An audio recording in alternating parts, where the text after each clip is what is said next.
ان تمام لوگوں کے لیے ایک اہم سبق ہے جو ملک کو فرقہ واریت کی آگ میں پھینک کر اپنی سیاست چمکا رہے ہیں۔ سماجوادی پارٹی کے صدر اکھلیش یادو نے جمعے کو یو پی بورڈ کے 10ویں اور 12ویں کے امتحانات میں ریاست میں 1 سے 5 تک نمبر حاصل کرنے والے ہونہاروں کو لیپ ٹاپ تقسیم کیے۔ اس موقع پر انہوں نے میڈیا کے نمائندوں سے خطاب کرتے ہوئے کہا کہ ہم تمام طلباء کو مبارکباد پیش کرتے ہیں جنہوں نے اپنی محنت سے اپنے خاندان اور معاشرے کی عزت اور وقار کو بلند کیا۔ اکھلیش یادو نے کہا کہ ہم صرف چند لوگوں کو ہی لیپ ٹاپ دے سکتے ہیں، اگر حکومت چاہے تو تمام بچوں کو لیپ ٹاپ دے سکتی ہے۔ انہوں نے کہا کہ حکومت نے بچوں کو اسکوٹی دینے کا وعدہ بھی کیا تھا، اب حکومت اپنا وعدہ پورا کرے۔ مدرسہ عربیہ تعلیم القرآن للبنات قبر مامو بھانجا گولہ گنج میں آج درس افتتاح بخاری شریف و تعلیمی سال کے آغاز کے موقع پر ایک جلسے کا انعقاد کیا گیا۔ جلسے کی نظامت کے فرائض مدرسے کے استاد مولانا محمد پرویز ندوی نے انجام دیے۔ اس موقع پر شیخ الحدیث حضرت مولانا ابو صہبان روح القدس ندوی نے اپنے قیمتی درس کے ذریعے بخاری شریف کا آغاز فرمایا۔ انہوں نے اپنے درس میں سلسلہ حدیث، اسناد حدیث، اہمیت اور اس کی افادیت کے ساتھ ساتھ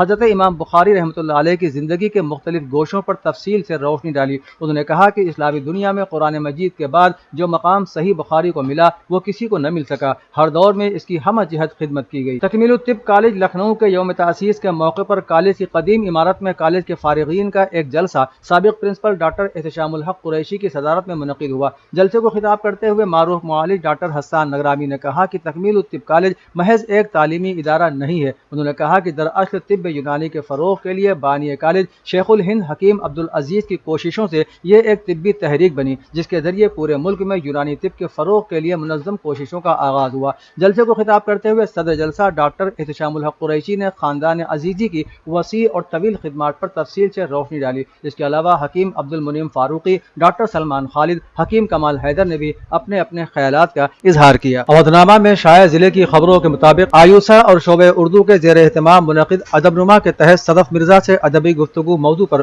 اپنے خیالات کا اظہار کرتے ہوئے ڈنمارک کی معروف اسکالر اور شاعرہ صدف مرزا نے کہا کہ ہم لوگوں کو تانیثیت کو سمجھنے کے لیے تحقیق کی ضرورت ہے، کیونکہ خواتین کا پس منظر سمجھے بغیر تانیثیت کو سمجھا نہیں جا سکتا۔ انہوں نے مزید کہا کہ تانیثیت کی وجہ سے ہی چاند پر جانے والا شخص وجود میں آتا ہے۔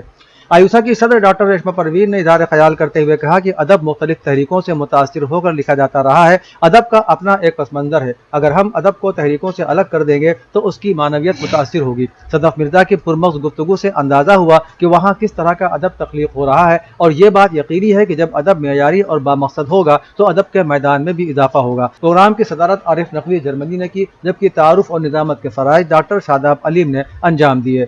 ساہتیہ اکادمی نئی دہلی کی جانب سے اکبر الہ آبادی کی 175ویں یوم پیدائش کے موقع پر الہ آباد میوزیم ہال میں سیمینار، محفل مشاعرہ اور کتاب کا رسم اجرا کا پروگرام منعقد کیا گیا۔ یہ پروگرام 3 حصوں پر مشتمل تھا۔ سب سے پہلے پروفیسر گوپی چند نارنگ اور پروفیسر عطیہ نشاد کی وفات پر ان کے اعزاز میں 2 منٹ کی خاموشی اختیار کی گئی۔ اس کے بعد سرسوتی وندنا کے ساتھ پروگرام کا افتتاح ہوا۔ افتتاحی اجلاس میں خیر مقدمی کلمات انوپم تیواری نے پیش کیے۔ افتتاحی اجلاس کی صدارت ڈاکٹر شبنم حمید نے کی۔ مہمان خصوصی پروفیسر حریم چترویدی رہے، جبکہ کلیدی خطبہ پروفیسر حسین احمد نے پیش کیا۔ اس اجلاس میں ڈاکٹر اجے مالوی کی کتاب غبار فکر کی رسم اجرا بھی عمل میں آئی، جس کا تعارف ڈاکٹر صالحہ صدیقی نے پیش کیا۔ ریاست کے شہر میرٹھ میں 2 لڑکیوں کی دوستی محبت میں بدل گئی اور پھر دونوں نے شادی کر لی۔ جب رشتہ داروں کو اس بات کا علم ہوا تو دونوں لڑکیوں کو مارا پیٹا گیا۔ وہیں پولیس شادی کی جانکاری سے انکار کر رہی ہے۔ بتایا جاتا ہے کہ دونوں لڑکیاں ایک کالج میں BCom کی تعلیم حاصل کر رہی ہیں۔ 1 سال پہلے دونوں لڑکیاں نوئیڈا میں ملازمت کے سلسلے سے گئی تھیں، وہاں دونوں ساتھ رہتی تھیں۔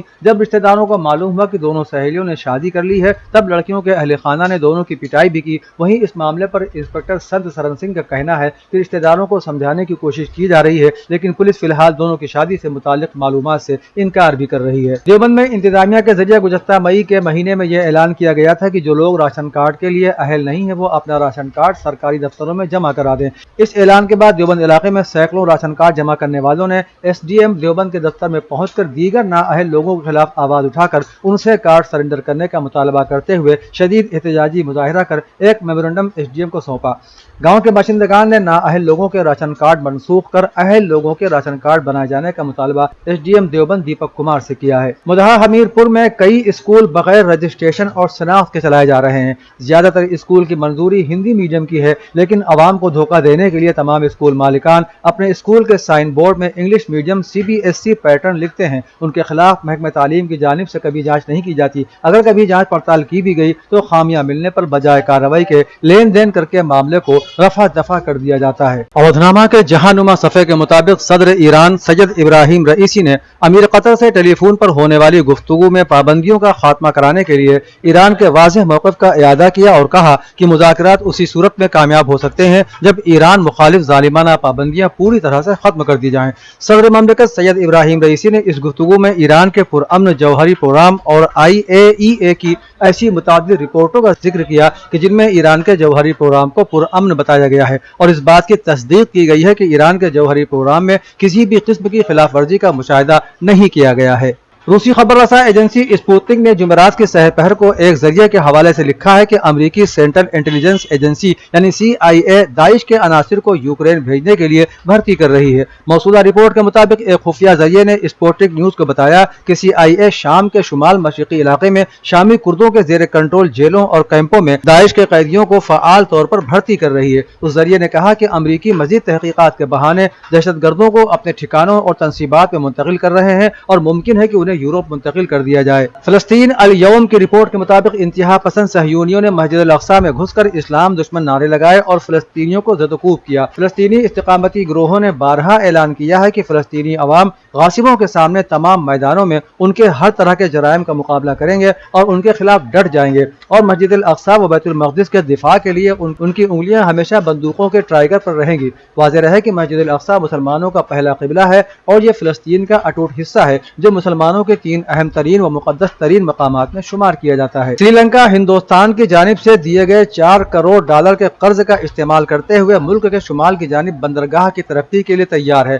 جاری رپورٹ میں کہا گیا ہے کہ بندرگاہوں جہاز رانی اور ٹرانسپورٹ کے وزیر نے ڈیلی میرر کو بتایا کہ سری لنکا پورٹس اتھارٹی نے تیاری کا کام شروع کر دیا ہے اور باقی کام ہندوستان کے ایگزم بینک سے فنڈز ملنے کے بعد کیا جائے گا. وزیر موصوف نے کہا کہ کچھ کام کیا ہے جو ہمیں کرنا تھا. اب ہندوستان کی طرف سے ایک مشیر مقرر کیا گیا ہے. رپورٹ ملنے کے بعد ہم بندرگاہ کے ترقیاتی کاموں کو آگے بڑھائیں گے. اقوام متحدہ کی سلامتی کونسل نے افریقی بر اعظم میں واقع ملک کانگو پر عائد پابندیوں کی ایک مرتبہ پھر تجدید کی ہے. قرارداد 2641 کو 10 ووٹوں سے منظور کرتے ہوئے کونسل نے ہتھیاروں پر پابندی کے اقدامات، سفری پابندی اور اثاثے منجمد کرنے کی پابندیوں کو 1 جولائی 2023 تک بحال کیا ہے.